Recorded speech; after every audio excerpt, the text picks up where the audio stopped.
you don't have to create the huge masterpiece. You don't need to work on the big papers to begin with. Just get that brush moving. I love to experiment with different brushes. This was my Levinson 1.5-inch goat hair synthetic blend that I would never be without in my studio. It is my absolute favorite brush.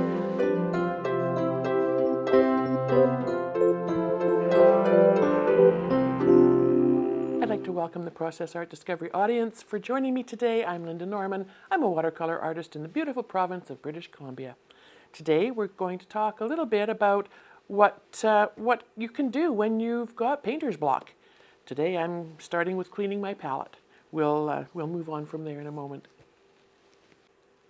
Oh, accomplices. Some days it's just so hard to figure out what to do. Get that paint moving. There are all kinds of things that impact what we do, what we don't do. When I'm feeling stuck, this is often what I do, is I tidy my palette up and I look at the colors and remind myself, oh gosh, I remember when I did a painting with just the Aussie red gold and the Mayan dark blue, and how interesting those colors worked together. Normally I'm an abstract landscape painter. Sometimes it just turns out to be abstract. There's no landscape element involved. But there are some things that sometimes just help to get things moving along a little bit. I often will go to my local dollar store and pick up a little pad of inexpensive watercolor paper. It's thick, it's 140 pounds, so it's not like printer or copy paper, so it's going to hold a bit of water. It's not the beautiful textured cold press rough paper, 100% cotton that I love to work with. And that sometimes is an issue for a lot of people because that gorgeous paper can be costly. So just to get your brush moving, it's nice to have some inexpensive paper on hand. So there's the dollar store variety. Canson has a really great student grade paper. It's available in big pads, and you can cut that down and do little bits. And starting small, just even making a mark. So sometimes even just getting my paints wetted gets me thinking about what's going to happen with some of those pigments and those colors. I never draw, or I shouldn't say I never draw. I very seldom will draw anything before I paint. Everything's kind of free-flowing and out of my imagination, so that maybe for me makes it a bit easier. I don't have to come up with a drawing. But if it's something that you feel comfortable with and you do a little drawing, then do that. Do something simple. You could do like a little flower, echinacea flower. Make some petals and a little stem, little leaf here, little leaf there. If that's what it takes to get you to have a location to start putting down pigment, by all means do that. You don't need to be precise with that. I don't know where my favorite little brush went. Oh, there it is, right over here. And now that my paints are beautiful and juicy and wet, then I can just have some fun and play. Once I get my brush moving, there are things that will inspire me. I can take a look at practicing some techniques. That was wet on dry. Wet paint, wet pigment on dry paper.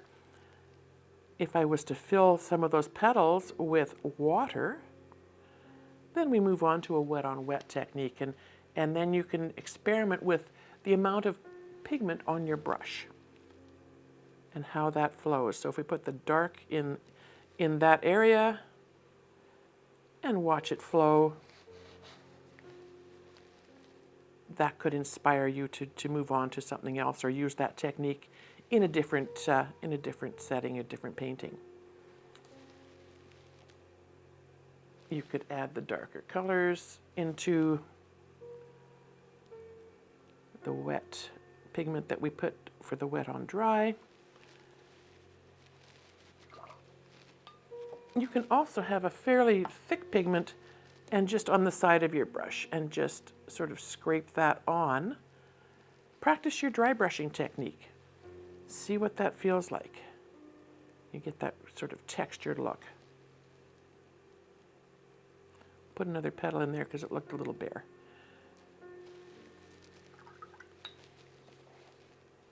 So if that feels comfortable to you and you want to draw first, something simple as that, and eventually, let me bring that back here for a second, eventually this could turn into a nice little greeting card once it's done and cut and placed on cardstock. So there's things to do. You don't have to create the huge masterpiece. You don't need to work on the big papers to begin with. Just get that brush moving. I love to experiment with different brushes. This was my Levinson 1.5-inch goat hair synthetic blend that I would never be without in my studio. It is my absolute favorite brush, and I sometimes am, just need to be reminded a little bit of what it can do for me. If it's splayed out like that, I can get some gorgeous textured effects. Let's try a little bit of an indanthrone blue. Just play with it. Just get some color on this cheap paper. Add some more water.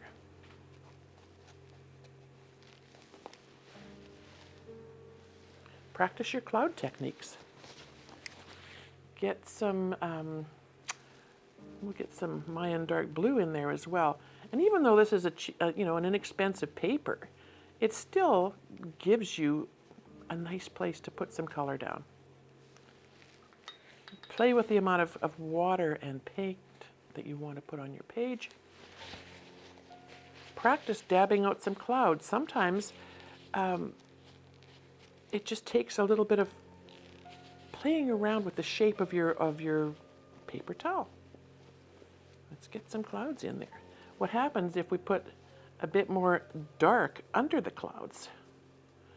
That gives us a more moody. And how can I put that into a painting? How can I lift out my other clouds? So there's that. Nice little, pardon me, little bits of opportunities to put down color. Sometimes moving on to the bigger pieces, if that's where you're feeling inspired. I just love the masking tape resist. You've seen that, I think, if you've been watching my videos on my birch trees. It's just a great way to get things going. This part of the process for me is really about thinking about the layout of my design, where things are going to be. It allows me to give a little bit of focus, some more realism, because the trees are more defined, and yet I can still work with a more loose and flowing background. And removing the expectation of having, for me, the realism effect, because I'm not a realist style of painter. I don't paint the details so much. I paint the shapes. But even just getting some tape down, if you decided you wanted to not do a landscape, maybe you wanted to do a bit of a abstract. Make a design like that. Add your elements in different places. It's just a really fun way to do things. Another thing is to start off with just some nice soft shapes. If you're thinking about the elements of a painting, where you want your background to be diffused and cooler, and your front to be a little bit on the warmer side, then by all means, get those shapes in there. There's no prerequisite. Put some blues down and then dab out some clouds. That might be enough to just get you going, to think about where the rest of that landscape may appear.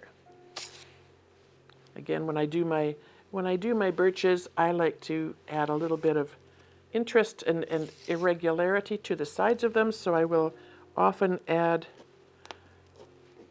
the rougher pieces like that from the torn pieces. If you don't want to spend the time doing this, you certainly don't have to. You can adjust that edge with your paint at any time. But I think what I want to do here is just to give you an idea of getting some shapes down. Just let it flow. It's easier, I think, for me anyway, if you have a larger brush. It gives you better coverage. I see a lot of people trying to cover a large area with a small brush, and they're just working like crazy. I've mentioned before, I love my brushes. I respect my brushes. They're a really big part of my team here, and I do want to be careful with them. And I think just scrubbing away on a palette, trying to fill them up to get enough paint on your surface is not where I want to be going with my brushes. So I'm going to take actually this one, and you could take even a wider one. You could take a Hake brush, this large. I have used these little Princeton coverage brushes. They work great for large areas. I have even used brushes that you would use for painting your house, and you can pick these up at your dollar store, at your department stores, hardware stores, anywhere, and they're great. They clean up well, and you know, if you do happen to destroy them with some kind of paint that you're not remembering to wash out, they're easy to replace, and they do a great job, especially for the larger pieces. Working on canvases and whatnot is really where I use them most. I think for this one, and I know already this one's going to be a bit of a challenge because of where I've placed these, but I'm doing them in a bit of a rush just to get something down here to show you. And I want a fair bit of water. The 100% cotton paper is going to drink in a lot of that water, and so I'm going to put as much as I can on without letting it pool too much. I just want it to cover, and if you sit back, you can sort of see the amount of water that's on the page, and it's not pooling, it's just kind of there. I'm going to wet the whole thing because I'm not sure yet where my design is going to take me. I'm just having some fun and getting some color down. Okay, I'm just going to let that sit for a moment. I am going to wake my paints just a little more. This is my Daniel Smith collection in my Eco palette, Eco Bamboo palette. The palette is from Watercolor Online, Michael Solovyev's online studio. He has these beautiful palettes available, and I love that the wells are large. This is the 12 well Eco palette.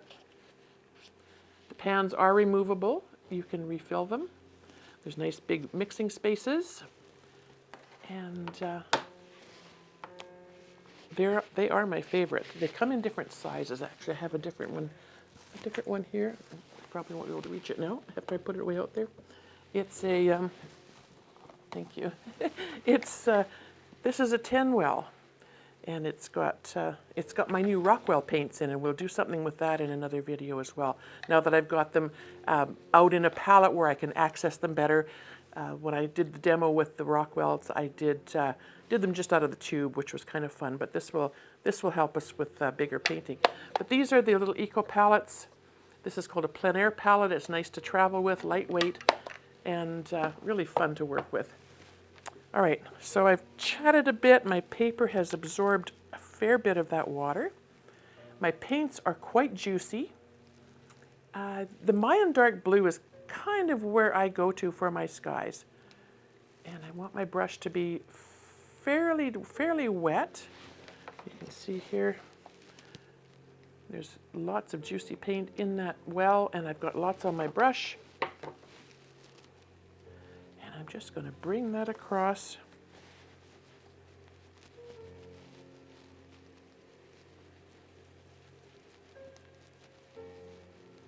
You can see where the pigment is actually dissipating down into the white of the paper.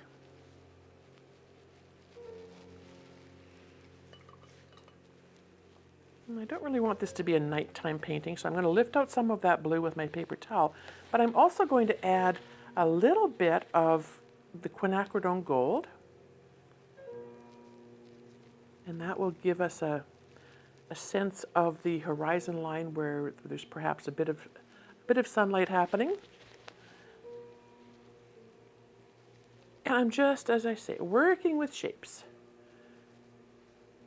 So this will be sort of the horizon. I want the gold to come up into the sky.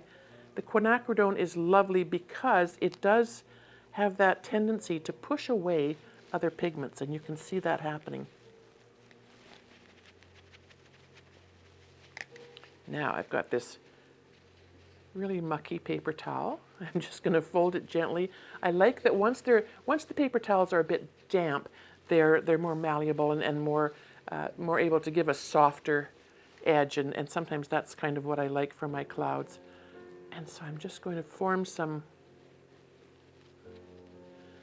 puffy clouds. We'll taper it off. I turn my paper towel just this way a tiny bit, just to get some of that cloud tapering off into the side. And we'll put some more up here just to lighten that up a bit. It's going to look a bit stormy, and that's fine. And now that I've got this sunlight and the yellow from the quinacridone gold has diffused up into the blue, again, we're just working on shapes, blotting out. And now I'm going to put a bit of water on the page again because I want this next area to be nice and loose. And that's one of the secrets to loose painting, is learning what your paper will accept in terms of water and what your pigments will do with different amounts of water. I like to dab a little bit here and there so that some areas are a bit more saturated, some not. And I just love how these clouds are kind of forming beautiful shapes. And I think if I want this scene to start evolving just from the shapes and the colors I've put down, then I can maybe put a bit of land just below where that gold is to start forming a land base. And I'm going to mix just a little bit of undersea green with a little bit of the Mayan dark blue that was in the palette in the little well. I don't often clean my palettes completely. I call it palette dirt, and because I use a similar combination of colors, that palette dirt brings all of those elements together. Oops, I didn't mean to drop that on there. With the same colors. So your shadows are going to feel more cohesive with your design. If I was to come in and try to make a black using some of my blue and golds and mix it all together, if it was a different combination, for example, using sepia and purple or something, it just wouldn't feel as cohesive. My trees in the background are just shapes. These colors will diffuse. They'll start to fade out. You'll know that they're trees just because of the way they're shaped.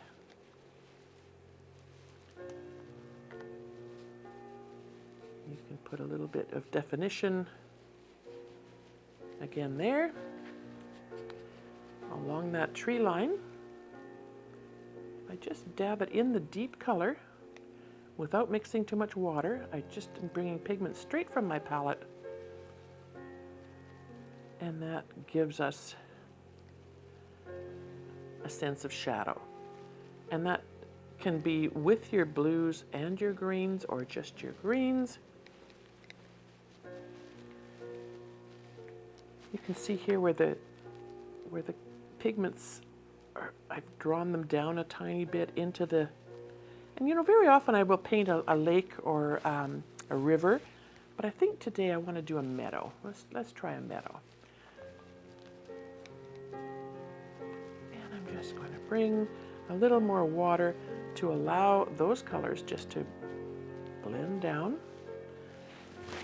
So I've got Mayan dark blue, I've got undersea green, and I've got some quinacridone gold, three of my favorite colors. And that's often all I need to inspire me to go on to the next level. Once I've done this quick painting, I can turn it into something that's going to be frame-worthy.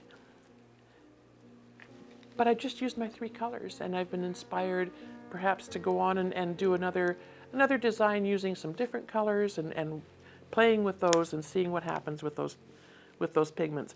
So I think with a meadow, I'm going to start mixing a bit of color on the page, and I'm going to go into the undersea green, and we'll just give it a little bit of the green, just to sort of get a sense of maybe the land flowing down. And the water and the pigment will continue to move until that water dries, creating their own shadows.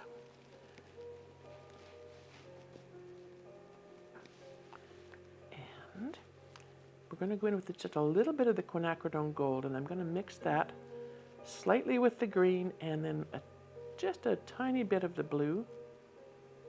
The blue is so intense and so dark, but it gives me even a deeper, grayer sort of tone of green. And I have to think about where my sunlight's coming from the back, so my shadows are going to be more toward the front of these trees coming down. So we'll just maybe add a bit of shadow there. And as again, just shapes. We'll go in with a little bit of gold here and there. Create some shrubbery around the base of these trees to add a bit of interest. As the paint dries and diffuses, it will certainly give you, an indication of some trees and background. And then we'll bring a bit in from the side just for some other interest. I always attempt to, no matter how I approach a painting, to sort of keep the rule of thirds in mind. There's also the Fibonacci spiral, there's the S curve, there's all different kinds of things to keep in mind when you're putting a painting together. And the lovely thing about it is that you can just add these things as you need to. So I'm just going to add a bit of the Mayan dark blue, again keeping with the same three colors.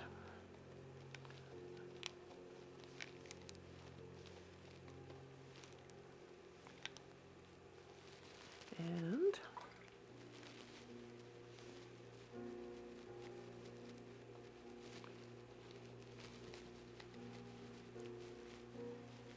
so there, in a matter of minutes, I have the basis of a painting. I've got some shapes in the background, and I feel like I'm accomplishing something. I haven't put a lot of pressure on. I've just added some color. I've started with some shapes, and go to the familiar. Go to what feels right to you. I often think, oh gosh, I paint a lot of birch trees. Maybe I should try something different. But if I'm feeling stuck, I'll go back and I'll paint some birch trees, because it's a comfortable place for me, where I can paint with the knowledge that I can take it to where I want to take it, but I can also experiment with other shapes and other amounts of pigment and water and color. So yeah, in the next video, maybe we'll work on perfecting and fine-tuning a simple exercise just to get you going. I'd like to thank the Process Art Discovery audience for joining me here today. We had some fun putting down some colors and some shapes and some playing with some ideas to get us out of that painter's block. If you like what you've seen, please subscribe to the channel or head on over to the members area.